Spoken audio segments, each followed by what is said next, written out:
Nós vamos ver hoje a explicação de Clarencio e vamos conhecer a jovem que fez essa oração e a oração foi refratada. Então vamos lá. Capítulo número 2, no cenário terrestre. Numa sala ampla, em que numerosas entidades trabalhavam solícitas, Clarencio recebeu da jovem um pequeno gráfico que passou a examinar cauteloso. Em seguida comentou espontâneo: ainda agora falávamos de responsabilidade. Eis um fato que nos ilustra os conceitos. E exibindo o documento que trazia nas mãos, explicou: temos aqui uma oração comovedora que superou as linhas vibratórias comuns do plano de matéria mais densa. Parte de uma devotada servidora que se ausentou de nossa cidade espiritual há precisamente 15 anos terrestres, para determinadas tarefas na reencarnação. Não seguiu, porém, desassistida. Permanece sob nossa orientação. O nascimento e o renascimento no mundo, sob o ponto de vista físico, jazem confiados a leis biológicas, de cuja execução se incumbem inteligências especializadas. Contudo, em suas características morais, subordinam-se a certos ascendentes do espírito. Então veja só que interessante. Quando a jovem falou para ele pediu então para examinar essa questão da prece refratada, da solicitação dessa jovem. Então, numa sala que eles lá estavam, a jovem apresentou para ele um gráfico. Então vejam lá, a jovem mostrando para o Clarencio o gráfico, as anotações que ela fez a respeito da prece que chegou ali em nosso lar. Ele diz então: temos aqui uma oração comovedora que superou as linhas vibratórias comuns do plano da matéria mais densa. Ou seja, quem orou aqui na Terra, orou com tal intensidade, com tamanho desejo de solicitar auxílio, que a vibração dessa oração venceu as barreiras mais densas aqui do plano físico e alcançou a colônia espiritual. E ele diz que quem orou é uma jovem de aproximadamente 15 anos, Clarencio que organizou a reencarnação dela. Ela está aqui na Terra reencarnada há 15 anos, e ele explica que ela seguiu para a reencarnação para algumas tarefas de cunho evolutivo, mas que ela não está desamparada. Ele diz que o fenômeno da reencarnação obedece os preceitos biológicos. Então é natural, o espírito vai se ligar à célula que vai dar origem a um novo corpo. O espírito vai imprimir nesta célula as características do corpo físico que ele necessita. Isso já foi estudado e preparado na vida espiritual. Mas vai seguir a lei física, a lei de hereditariedade, a lei biológica, natural da vida. O espírito vai usar os recursos da mãe, do pai, como a gente analisa, estabelecido na genética, e essas características vão formar o novo corpo. Tudo isso é organizado por inteligências especializadas no mundo espiritual. Mas no aspecto moral, na luta, no andamento das coisas aqui na reencarnação, ele diz: ninguém fica desamparado. Tanto é que ela lá está num momento difícil, está orando, e na vida espiritual eles receberam o aviso, a oração da jovem, e naturalmente vão ampará-la.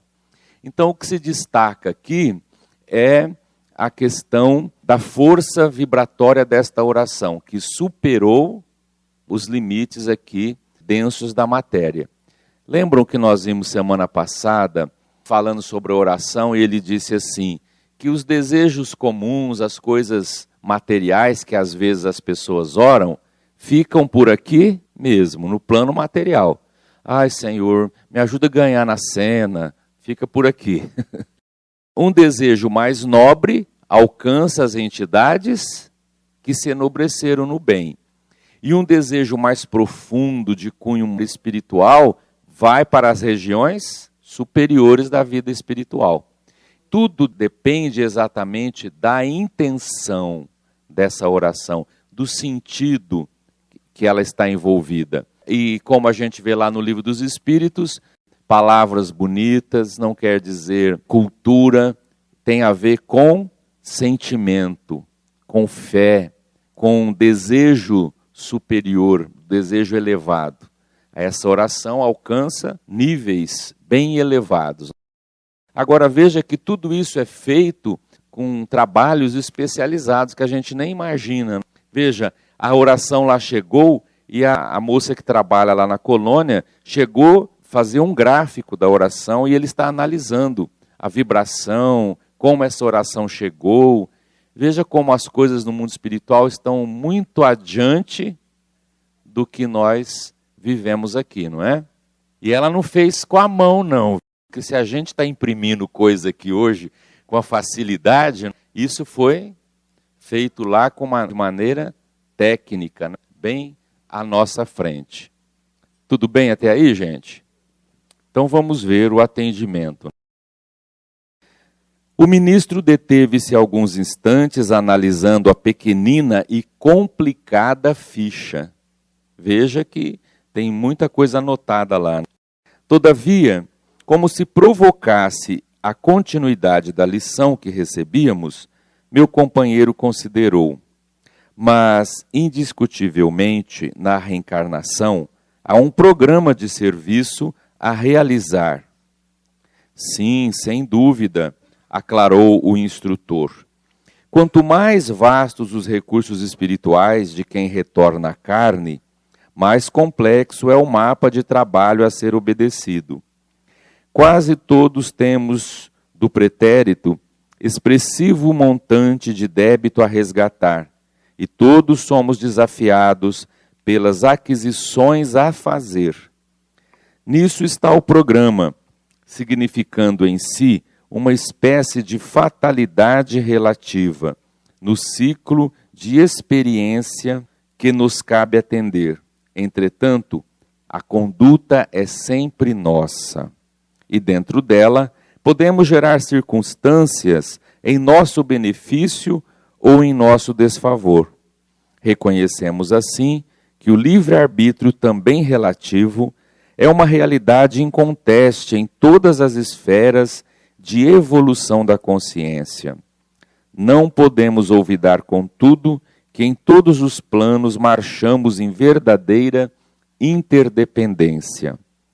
Nas linhas da experiência física, até certo ponto, os filhos precisam dos pais, os doentes necessitam dos médicos e os moços não prescindem do aviso dos mais velhos. Aqui, a habilitação depende dos educadores. O amparo eficiente exige quem saiba distribuí-lo, e a transferência de domicílio para trabalho enobrecedor, quando se trata de espíritos sem méritos absolutos, reclama o endosso de autoridades competentes. Então ele fez aí um resumo da lei da reencarnação, porque um dos companheiros que ali está pergunta assim: você está analisando essa prece, esse pedido, ela vai ser atendida, mas a reencarnação não tem uma lei já estabelecida, ela não tem que cumprir certas coisas, passar por certas lutas na Terra. E aí ele faz essa abordagem sobre reencarnação. Veja que interessante, é um resumo realmente. Primeiro ele diz assim, olha, em se tratando de reencarnação, quanto mais vastos os recursos espirituais de quem retorna, mais complexo é o mapa de trabalho a ser obedecido. Lógico, não é? A quem mais foi dado, mais será pedido. Um espírito que renasce com vastos recursos espirituais, ele está totalmente assessorado, porque ele terá que realizar uma tarefa aqui mais ampla, mais complexa. Então, quanto mais recurso esse espírito tem, o retorno dele à Terra tem que ser mais aproveitado, no sentido dele influenciar outras pessoas à sua volta. Isso é uma lei natural. Depois ele diz assim, condições do indivíduo reencarnar, tarefas mais amplas que ele vai realizar. Por exemplo, em qualquer campo, alguém que renasce no campo de influenciar uma família inteira, ele vem com recursos para amparar aquele grupo.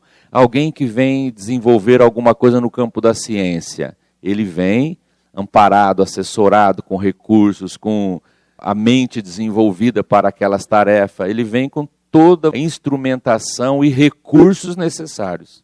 Quase todos, quando reencarnamos, temos débitos a resgatar. Quase todos. Porque uma pequena minoria não tem débito, reencarna para tarefas específicas.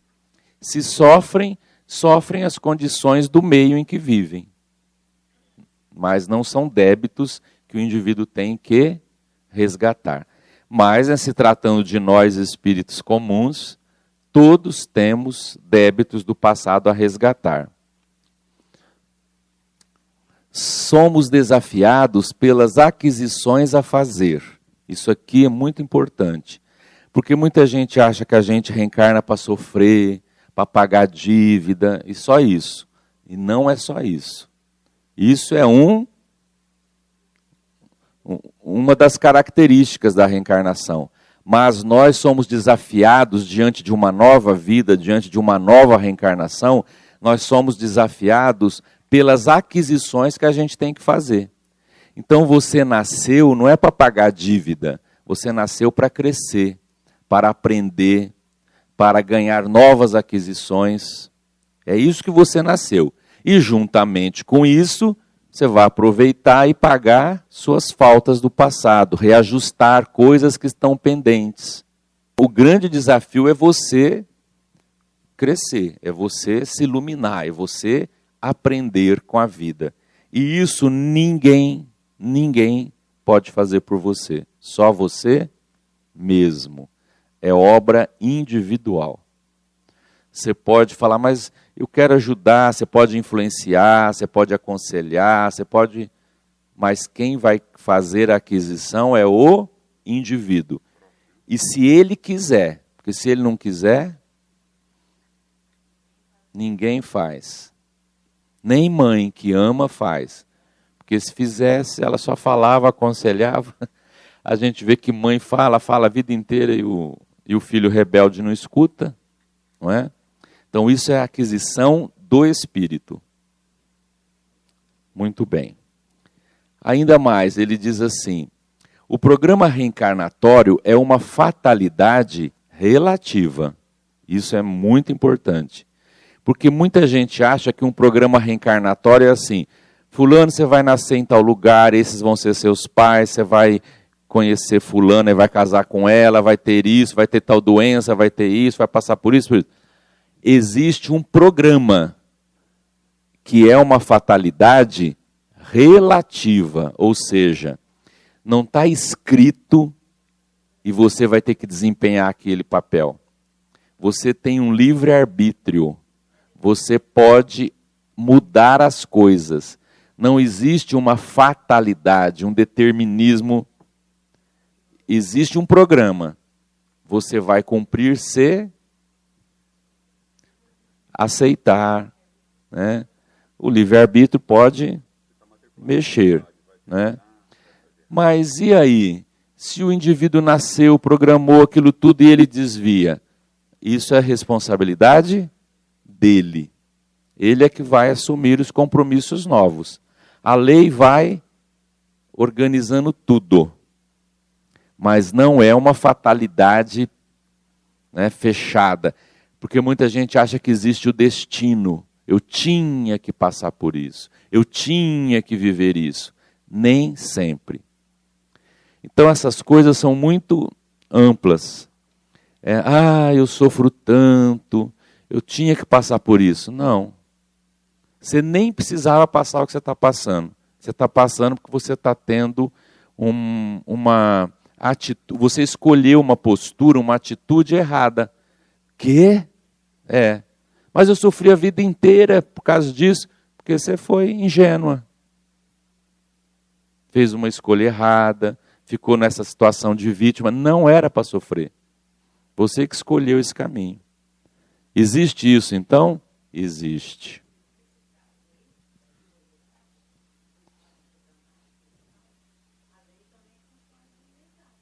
Funciona, a lei alcança tudo. Então, por exemplo, o indivíduo que criou uma situação está sofrendo. Quer ver um exemplo que eu dei numa palestra? A filha de uma senhora passou na faculdade, na USP, em São Paulo. Isso é para poucos. E aí a menina foi estudar e a mãe estava sofrendo aqui. Por quê? Meu Deus, minha filha morando sozinha em São Paulo. E os bandidos, e a droga, e não sei o que lá, e isso, e aquilo outro. Ela entrou num processo de preocupação excessiva que ela ficou doente, a ponto de ir no médico e tomar remédio, ansiolítico para depressão, que ela entrou em depressão. E ela sofrendo. Precisava dela sofrer? Não, é escolha. Mas coitada, ela, não, é falta de amadurecimento. Uai, as outras mães estão batendo o joelho no chão, implorando para os filhos passar numa faculdade dessa.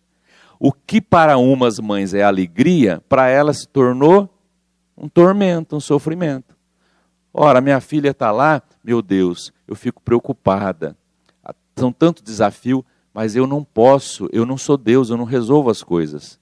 Então eu entrego nas suas mãos, Senhor. Vou orientar, vou estar daqui o que precisar, mas a vida é dela. Eu não posso ficar aqui morrendo, me martirizando por uma coisa que não vai acontecer, que eu nem sei se vai acontecer. Então, meu Deus, ampara minha filha e confia e tem que deixar viver. Isso é tormento voluntário. A pessoa, veja, ela adoeceu. Não precisava passar por isso. Preocupação excessiva. Nenhum benefício. Não traz, só atrapalha esse tipo de sofrimento. Mas isso é a escolha da pessoa. É imaturidade, é preocupação excessiva, é síndrome de galinha choca, que quer dominar e fazer e viver a vida. Você não consegue. Isso é Deus, nós não somos Deus. Não tem jeito. Ora, eu já vi filhas terem problemas gravíssimos dentro da casa da mãe, com tudo isso daí. Agora, porque saiu de casa, está estudando, vai acontecer? A gente não tem... a gente é... Qual que é a palavra? Impotente para ver tudo isso. Então, a gente tem que confiar e viver. Agora, ela ficou doente por preocupação excessiva. Mas é amor de mãe. Não, não é amor. Isso é possessividade, é querer ter controle sobre tudo. É tormento voluntário. A gente respeita a mãe, lógico, porque é uma fraqueza. Mas não é amor isso, não. Amor é confiar. É ter certeza de que a filha está madura, que Deus vai amparar, que ela vai estar aqui pronta para ajudar. Mas ficar doente porque a filha está estudando numa faculdade que todo mundo inveja e quer, é tormento voluntário. Com o quê? A mãe? Então, ela é imatura, ela vai aprender no sofrer. Aí que entra a lei que a Luzia falou.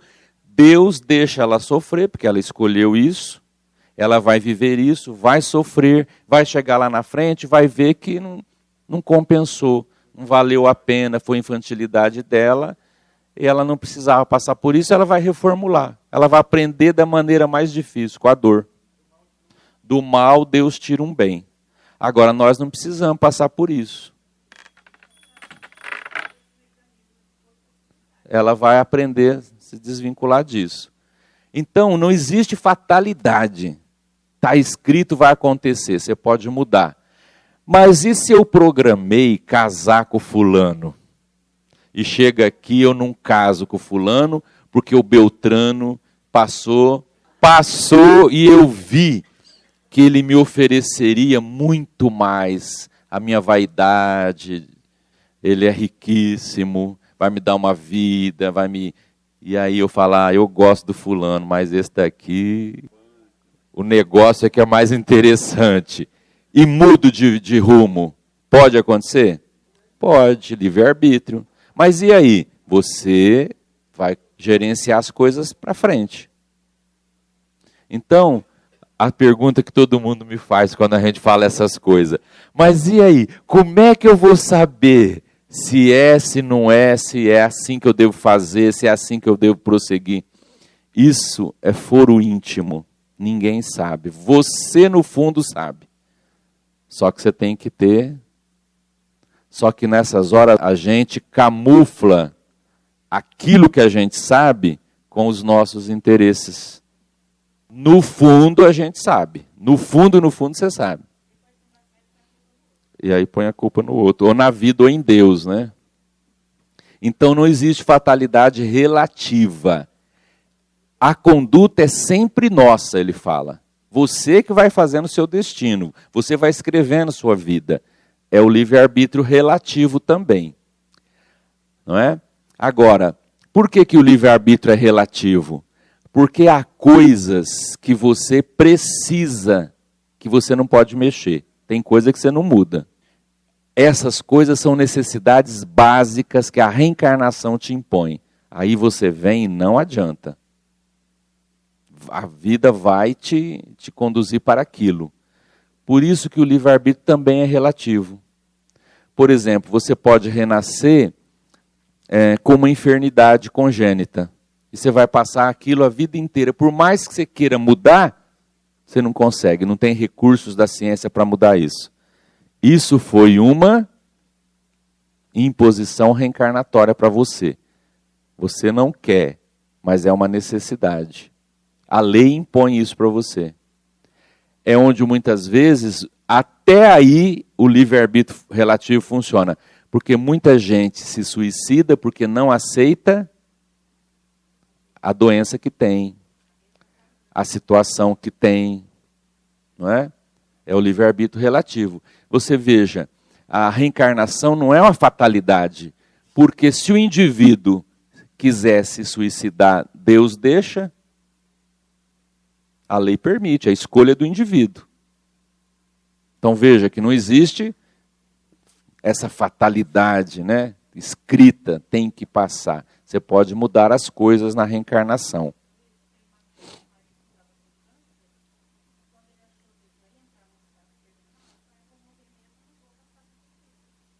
É a escolha da pessoa, mas ele não precisava se matar, né? Eu vou passar por essa. Eu já vi gente assim, ó. Não, eu entendi, o câncer é assim, é a minha luta, eu vou passar por ele. Mas esse tratamento só me desgasta e eu vou desencarnar mesmo. Isso já é maturidade espiritual. Então eu não vou fazer esse tipo de tratamento mais. Vou aguardar. Eu conheci um amigo que fez isso, né? A pessoa tem que ter, né, entendimento para isso. Ele sabia, ele conhecia que não ia resolver. Era o fim da existência. Então eu não vou fazer isso, né? São coisas da maturidade, né? Oi.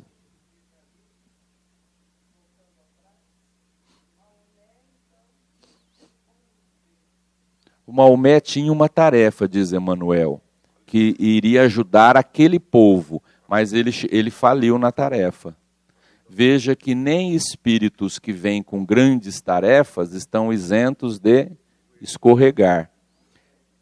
Lembra lá da Alcione, no livro Renúncia, eles avisam também, você vai para a Terra, você pode adquirir um karma lá, porque você vai num mundo inferior, problemático, você vai estar sujeita às leis daquele mundo, você pode escorregar. São escolhas que a gente faz. Espíritos sem méritos reclamam o endosso de autoridades competentes. Não é assim, vou reencarnar assim, eu quero assim. Tem espírito que não tem condições de escolher, de traçar programa, de resolver. Quem faz isso por ele são os superiores. Então ele explica, diante de tudo isso, como é que fica a questão da oração. Se eu estou passando uma luta aqui, se eu orar, Senhor, me livra disso daqui, vai resolver?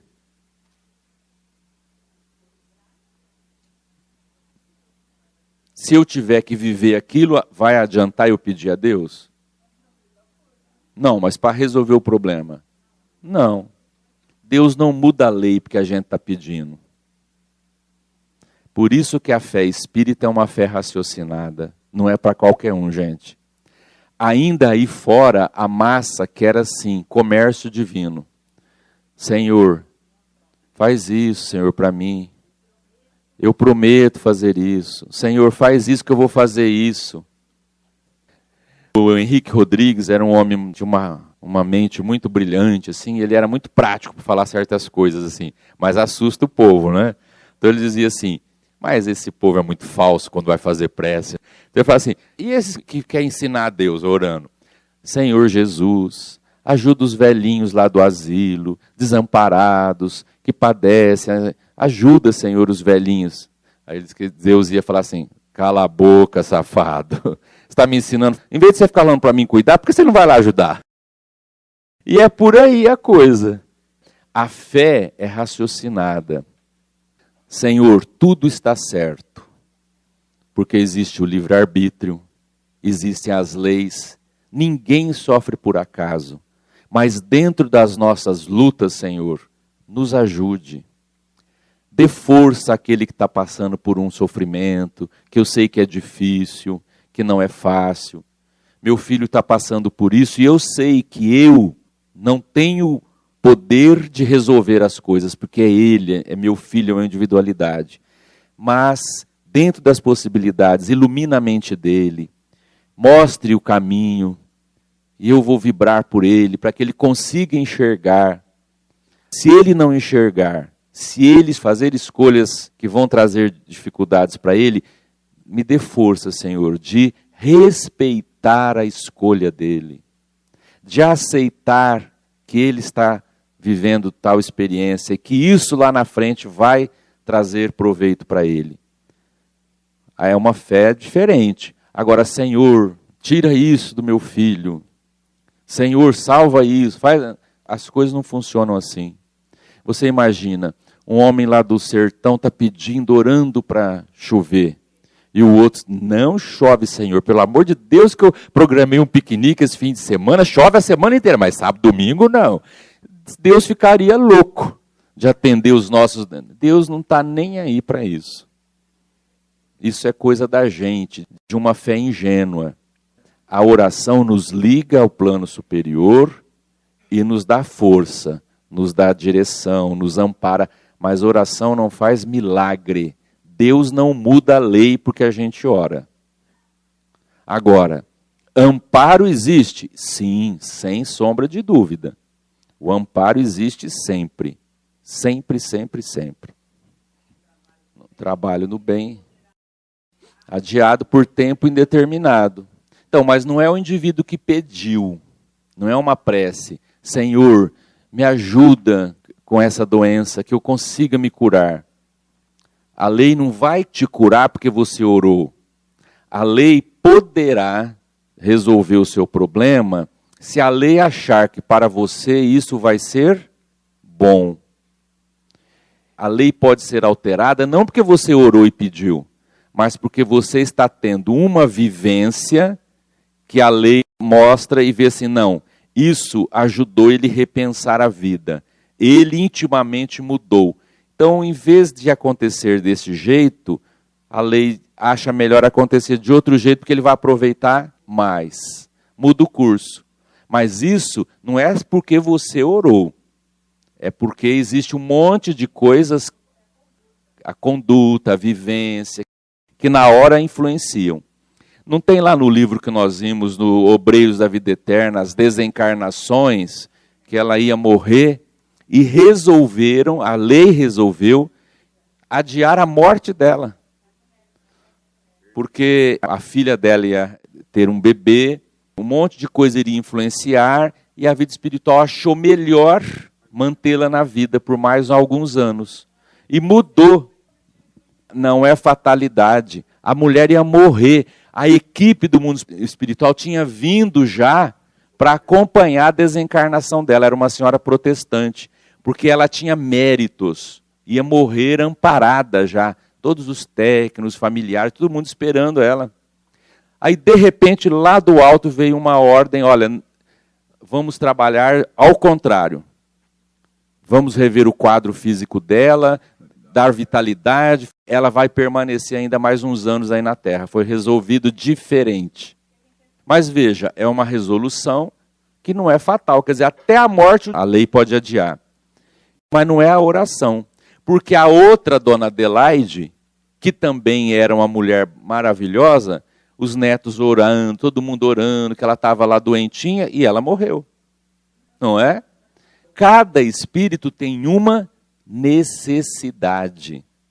Se a minha necessidade é desencarnar com 18 anos, por causa de programas, de valores, a influência da minha morte na minha família, tudo isso tem um plano maior, você pode orar, pedir, está estabelecido isso na vida. Isso é bom para você.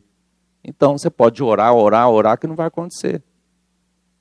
Então é isso que a gente tem que entender, o que você falou.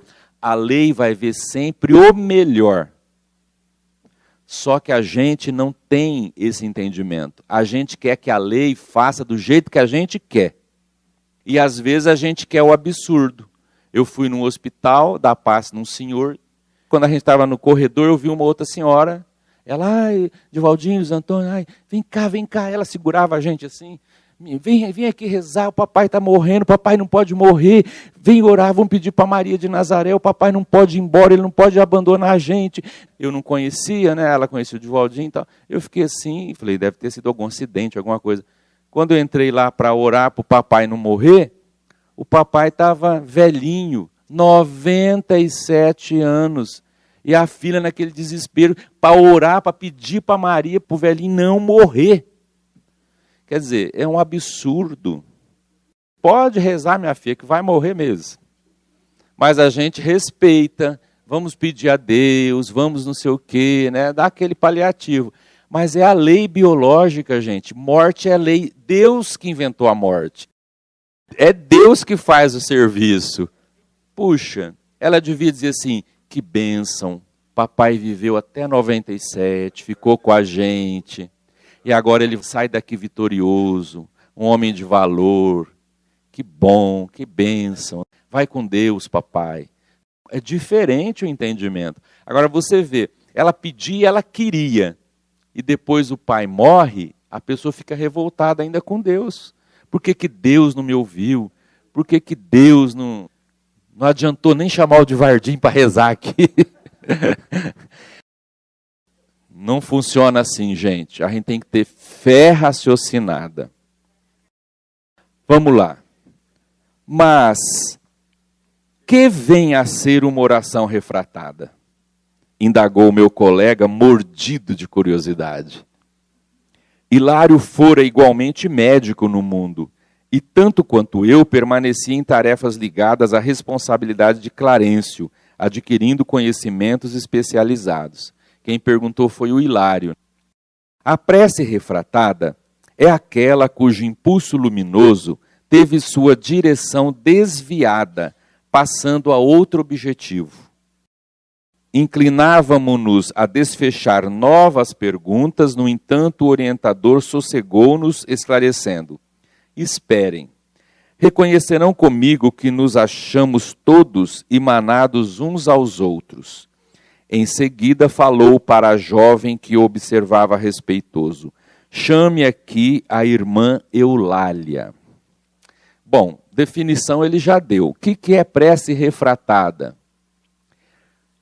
A prece refratada é aquela cujo impulso luminoso teve a sua direção desviada.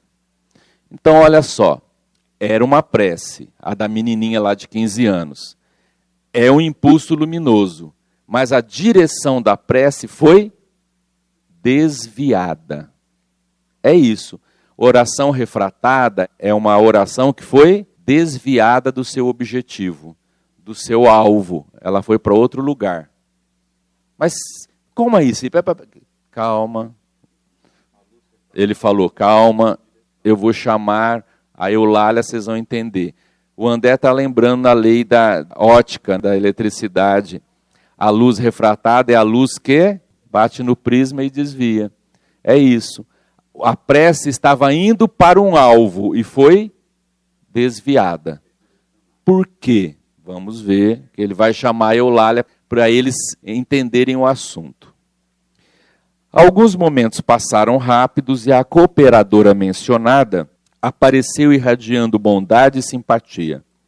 Irmã, disse Clarencio Preciso, este gráfico registra aflitivo apelo de Evelina, cuja volta ao aprendizado na carne foi garantida por nossa organização.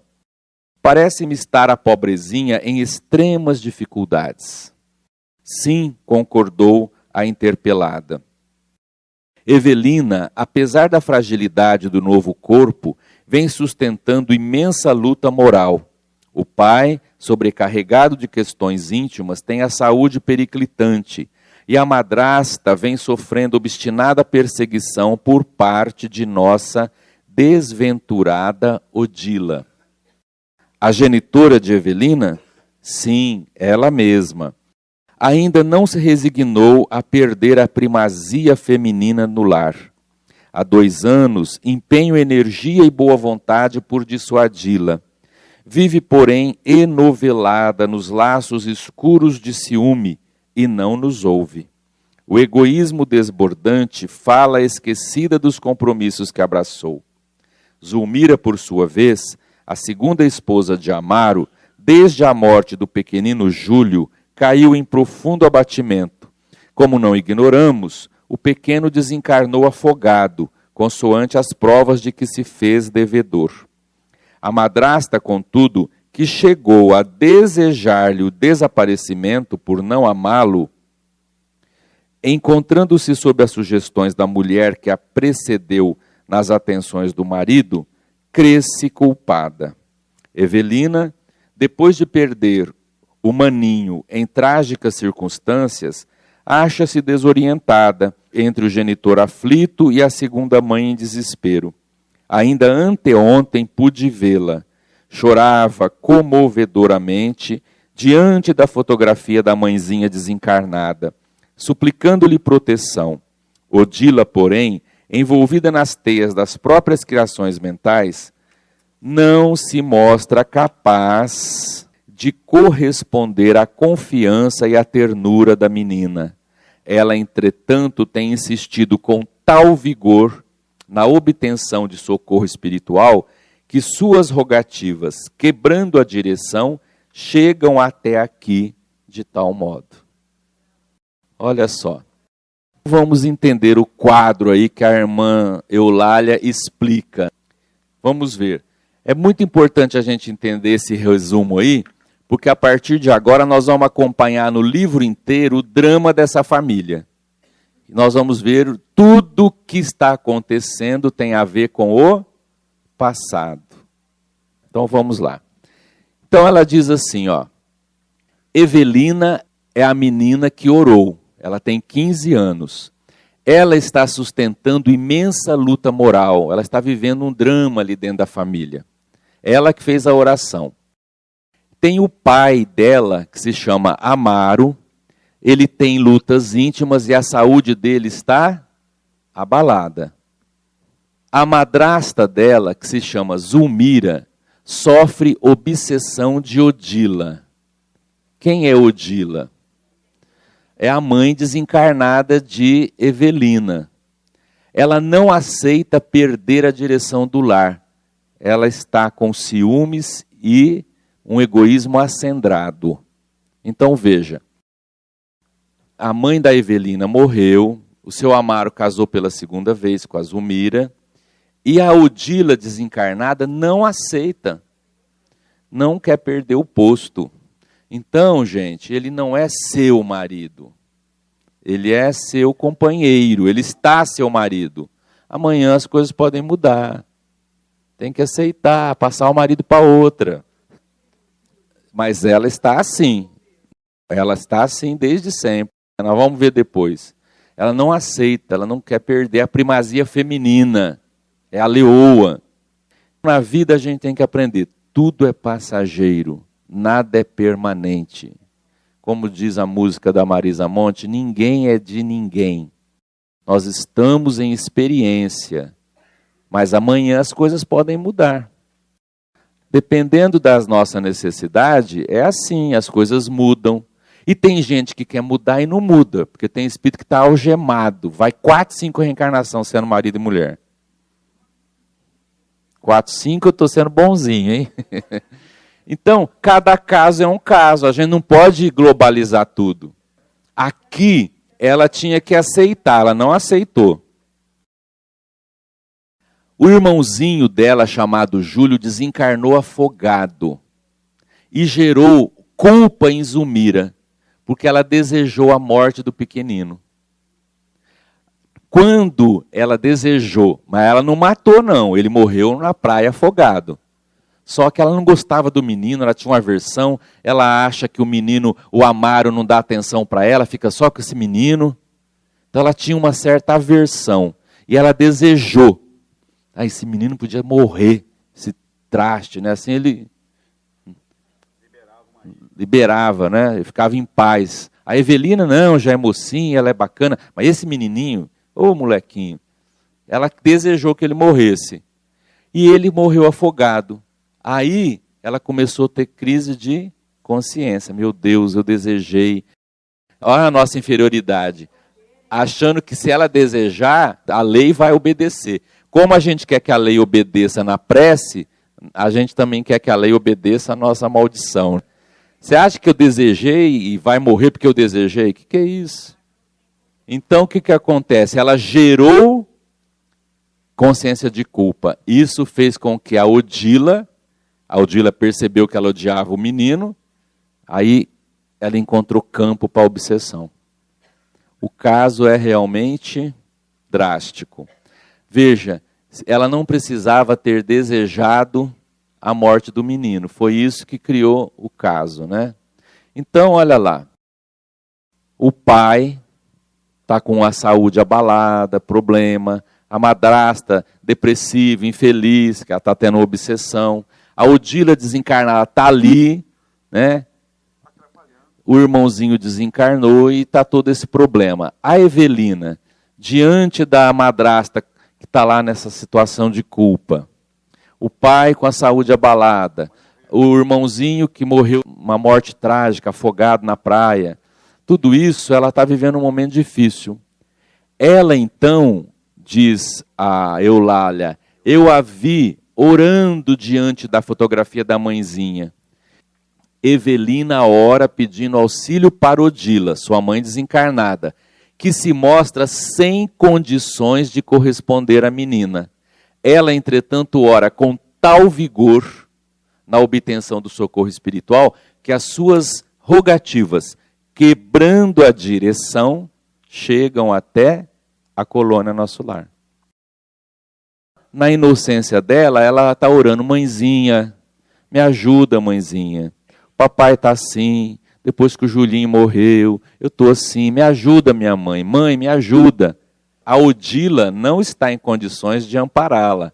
A Odila está com ciúme, com ódio da Zulmira. Então a prece não vai para a Odila. Mas como ela está orando com fervor e fé, se a mãe não pode atendê-la, a prece é refratada e vai alcançar aqueles que são responsáveis pela reencarnação dela. E ela vai então ser ajudada. Ela ora. O alvo, a direção é a mãe.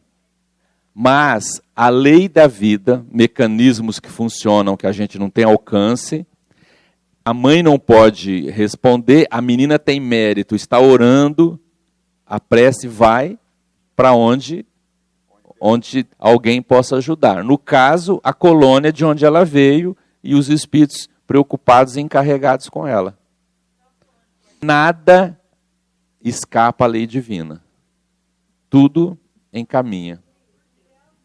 O correto é orar a Deus, ao meu guia espiritual, ao anjo da guarda, aos bons espíritos, porque às vezes você ora por uma avó e a avó não está em condição de te ajudar. E às vezes você aflige a avó. Ela quer ajudar, mas não tem condições. É melhor você orar para alguém que tenha condições. Agora, há familiares nossos que você sabe que tem condição, é diferente. Você está orando em benefício dele, você não está orando pedindo ajuda, suicida. Eu já vi mães assim também, ó. O filho se suicidou e ela orando. Meu filho, onde você estiver me ouve. Por que você fez isso, meu filho? Isso não é bom. É melhor ela orar a Deus. Deus, ampara meu filho, onde ele estiver. Foi um erro, ele não estava bem. Não orar desse jeito, afligindo. A gente tem que ir tornando a nossa prece cada vez mais lúcida e racional. O André Luiz, vocês lembram? Que ele encontra o avô. O avô estava perdido no umbral, segurando lama e falando assim, meu dinheiro, meu dinheiro, meu dinheiro. Agora, se ele tivesse vivo, o avô para ele foi um homem bom, pagou a faculdade dele, aí ele vai orar para o avô. O avô tinha condição de atender? Não tinha. Então é melhor orar para os superiores. Então vamos lá para encerrar. Reparávamos o pequeno gráfico em silêncio, sustando a pausa longa, o ministro fixou Hilário e indagou. Compreendem agora o que seja uma oração refratada?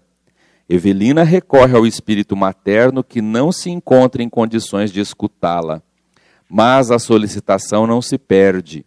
Desferida em elevada frequência, a súplica de nossa irmãzinha vara os círculos inferiores e procura o apoio que não faltará.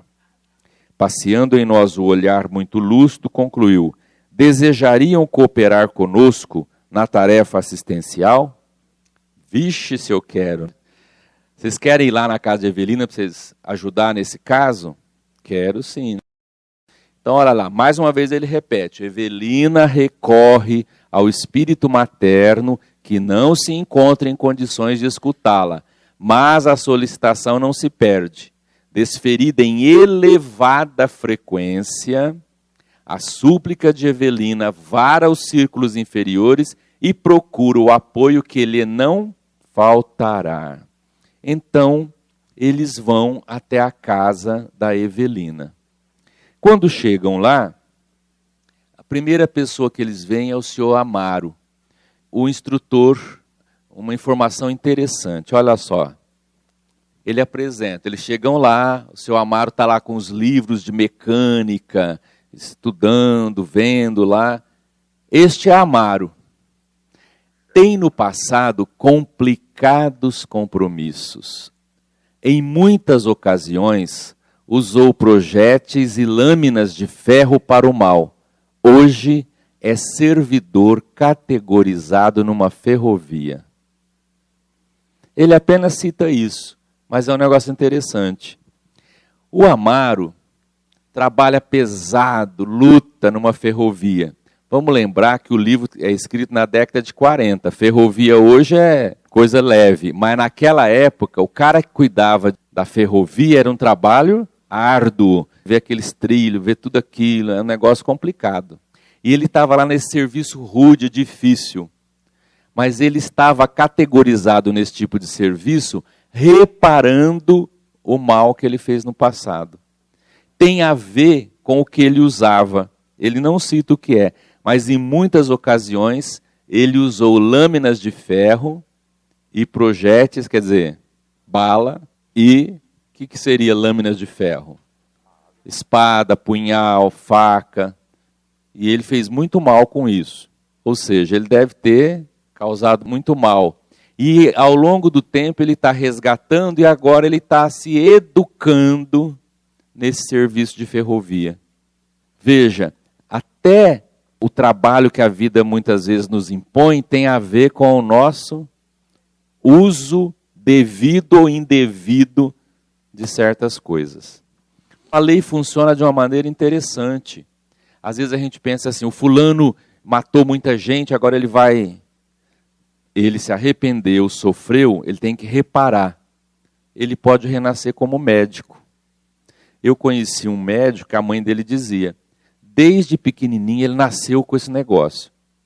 Pequenininho ele corria no quintal, pegava pintinho, dava um murro no pintinho, pegava a faca e abria o pintinho, começava a ver tudo como é que era lá dentro.